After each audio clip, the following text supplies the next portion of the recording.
Rightly or wrongly, our relationship with Europe has come for many to be defined by immigration, following the arrival on these shores of thousands from the accession countries over the last 9 years. At the end of this year, Bulgarians and Romanians get the right to live and work here. So how many can we expect to come?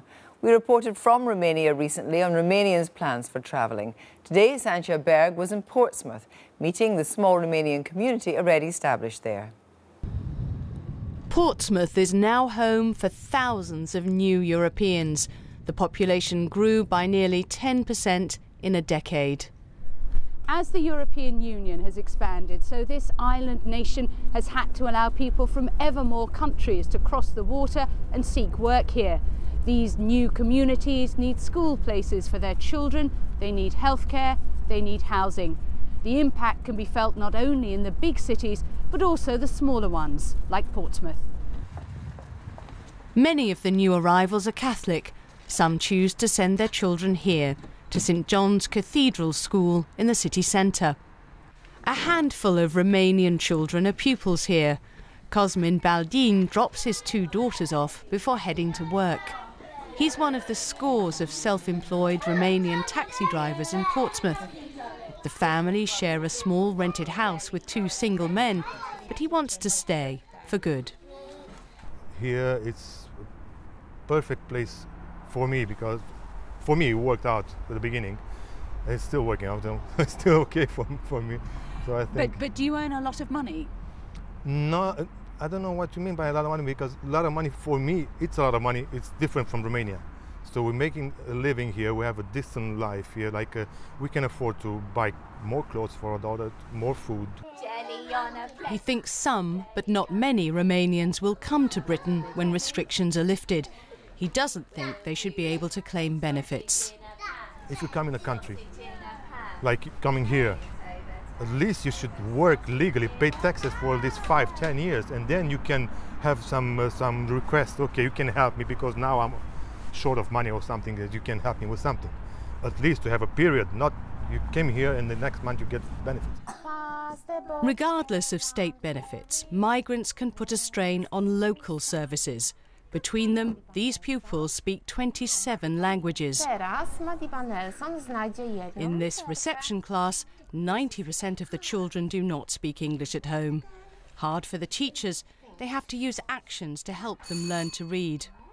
It's very much a challenge, but it's also enriching for our whole school community. It's a very diverse world in which we live, and so the school reflects that diverse world that the children meet day in, day out when they go in and around Portsmouth.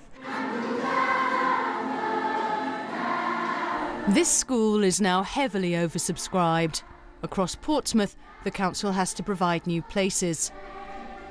Unemployment in Portsmouth is lower than the national average, even with the thousands who've moved here in recent years. Little housing's being built, though. Compared with a decade ago, a higher proportion of people rent from private landlords, a smaller proportion own their own home. The local advice centre told us many people complained that rents were rising, and some said the properties were in very poor condition. The 2011 census showed nearly 80,000 Romanians living in England and Wales. Less than 400 were in Portsmouth. There are some signs the community has grown since, and there's now a Romanian food shop. Christina Imri, a Romanian journalist based in Britain, told me she would expect Romanians to come to small cities like this, but she said not in large numbers.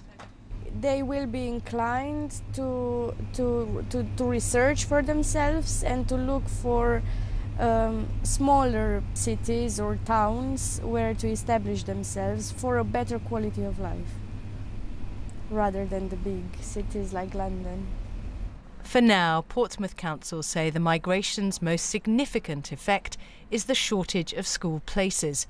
That could change if many more people came, all in a short time. But the council leader says the migration is a small price to pay for the benefits of EU membership. There's become an ambition by people who can afford it that they'd like to retire somewhere that's a bit warmer than it is in Britain today, to be in Spain or France or whatever. And you can't do that if you're not part of the EU. It's part of the deal. And the other part of the deal is there's free movement of labour around the EU. A view shared by some, not all, in a busy local pub. We can move around the same as they can move here, so I don't think it'll even itself out. There's not enough room for anybody else, basically, and that's it. They should put a stop to it. Whatever Brussels thinks, we ain't got enough room. Talking today of Britain and Europe, the Prime Minister did not mention migration, but with the referendum announced, others will.